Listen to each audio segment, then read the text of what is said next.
So, lads, today we have to talk about the situation with Nneka Ogwumike. Shout out Nneka for letting her sister break the news.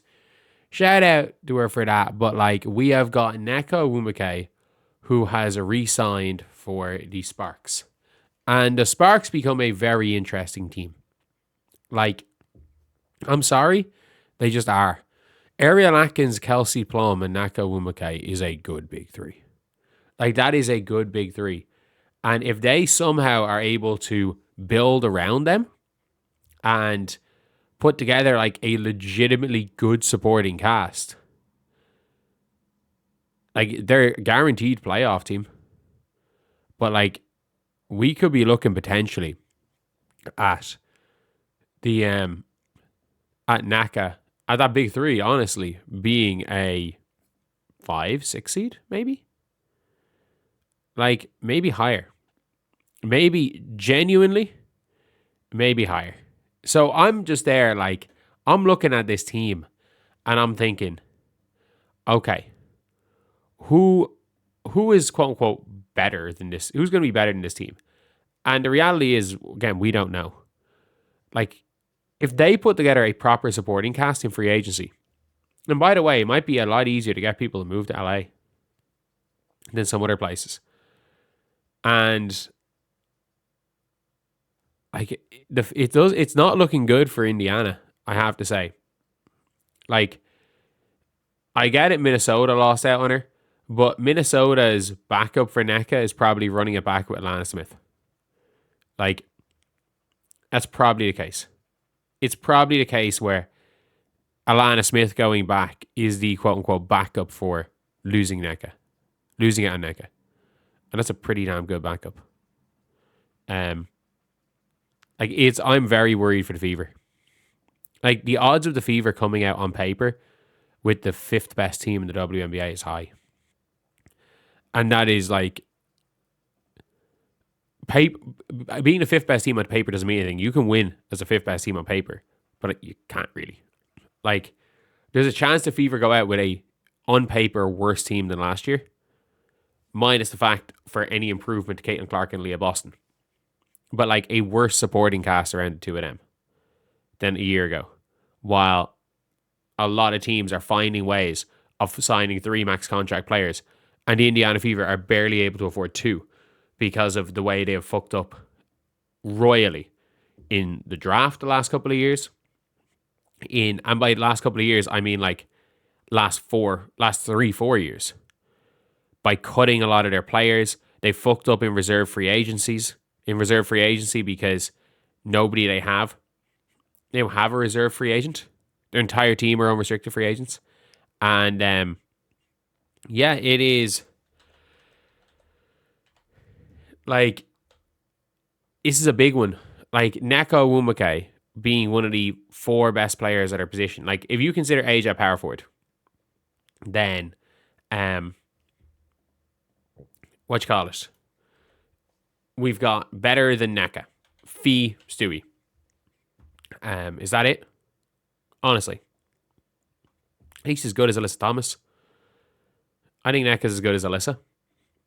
And all of a sudden now you've got a team where, especially with the playoff first round being still best of 3 as far as we're aware, if the playoffs are still best of 3, a vet-led team that goes 500 in a season still has a shot. The Phoenix Mercury nearly took down the Lynx in 2024. And it took Fee Collier having the greatest first-round playoff series in the history of the WNBA to take down a sub-500 or a 500 Mercury team. Or a sub-500 Mercury team. But this one is huge. This is actually huge. And I don't think people realize, again, how big a deal it is when a free agent like Nneka Ogwumike goes to a non-playoff team, and what the implications of that in the entire league. The likelihood is that Dallas Wings are going to sign Diarca Hamby, and that leaves Azare Stevens for the Fever versus the Sky. That's what it seems like. If an expansion team wanted Azare, they would have taken her in the expansion. It sounds like, realistically, Azare is the last hope for the Fever to sign anybody that wasn't on the team last year. Like, that is what it seems like. And I'm going to be honest here. Like, this is a really awkward situation if you are the Indiana Fever, because you're probably shitting yourselves.